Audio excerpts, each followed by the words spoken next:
ଆପଣ ଆଜ୍ଞା କିଛି ଆପଣ ଆଜ୍ଞା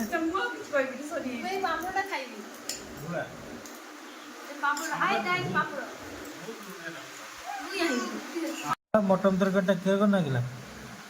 କହି ପକା ଟିକେ କହ ଚିକେନ ଭଲ ହେଇନି ଝୋଳଟାକୁ ତ ମୁଁ ମାନିବି ମୁଁ ମାନେ 10ରୁ 10% ଦେବି ବାକି ହେଇଥିଲା ଆଉ ଟିକେ ହେଇପାରିଥାନ୍ତା ଯଦି ମୋ ସ୍ତ୍ରୀ ହାତ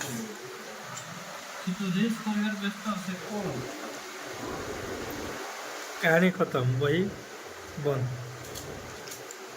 ଆପଣଙ୍କୁ ମ୍ୟାଡ଼ାମ୍ ତରକାରୀଟା କେମିତି ଲାଗିଲା କୁହନ୍ତୁ ଟିକେ ଆପଣଙ୍କୁ କେମିତି ଲାଗିଲା ମୋବାଇଲ ଦେଖିନା ହେବନି କୁହନ୍ତୁ ମୋର ବିଗତ 3 ବର୍ଷ 4 ବର୍ଷ ଛାଡ଼ିଦିଏ ଚିକେନ୍ ଖାଇବାଟା ମୋର ହେଇଗଲା 27 ବର୍ଷ ମୋ ନଲେଜ ଭିତରେ 27 ବର୍ଷ ଭିତରେ ବିତିଯାଇଛି 10 ବର୍ଷ ସେଟା ମୋ ବାପା ହାତ ରନ୍ଧା ସିଏ ଅଲଗା ବାକି ମୁଁ ଯେବେଠୁ ରାନ୍ଧିଛି ମୋତେ ଆଜିକା ରାନ୍ଧିବାଟା ଫିଲ୍ ହେଉଛି ମୁଁ ଫାଷ୍ଟ ଟାଇମ୍ ମୁଁ କେବେ ଉପରବାଲା କାନ୍ଦି ମୁଁ କେବେ ଝୋଳ କରେନି ଆଜି ଫାଷ୍ଟ ଟାଇମ୍ ଝୋଳ କରିଛି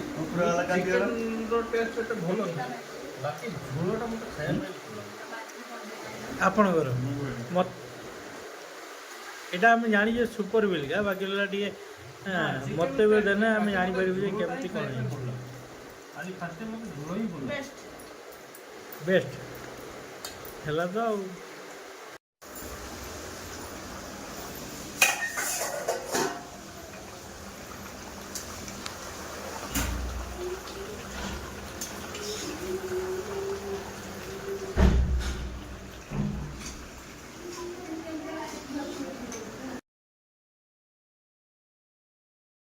ଟିକ ତଳେ ଯାଏ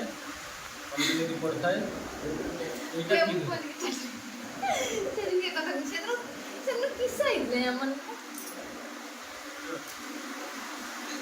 ଆପଣ ଆଜ୍ଞା କିଛି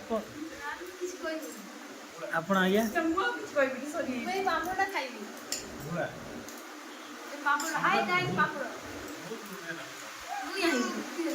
ମଟନ ତରକାରୀଟା କିଏ କରି ନାଗିଲା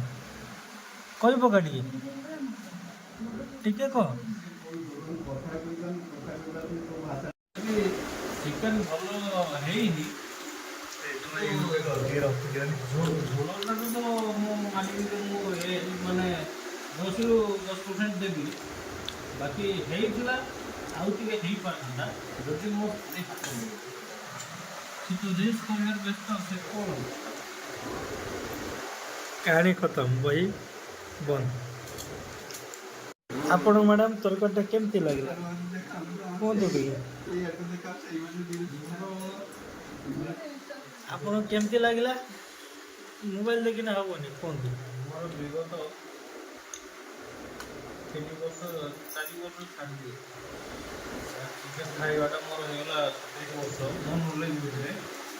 27 ବର୍ଷ ଭିତରେ ବିତିଯାଇଛି 10 ବର୍ଷ ସେଟା ମୋ ବାପା ହାତ ରନ୍ଧା ସିଏ ଅଲଗା ବାକି ମୁଁ ଯେବେଠୁ ରାନ୍ଧିଛି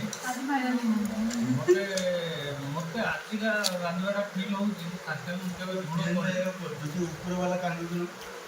କେବେ ଝୋଳ କରେନି ଆଜି ଫାଷ୍ଟ ଟାଇମ୍ ଝୋଳ କରିଛି ଚିକେନ୍ର ଟେଷ୍ଟ ଏତେ ଭଲ ନୁହେଁ ବାକି ଝୋଳଟା ମୋତେ ଖାଇବା ପାଇଁ ଭଲ ଆପଣଙ୍କର ଏଇଟା ଆମେ ଜାଣିଛେ ସୁପର ବିଲ୍କା ବାକି ଟିକେ ମୋତେ ବି ଦେଲେ ଆମେ ଜାଣିପାରିବୁ ଯେ କେମିତି କ'ଣ ଆଜି ଫାଷ୍ଟ ଟାଇମ୍ ମୋତେ ଝୋଳ ହିଁ ଭଲ ବେଷ୍ଟ ହେଲା ତ ଆଉ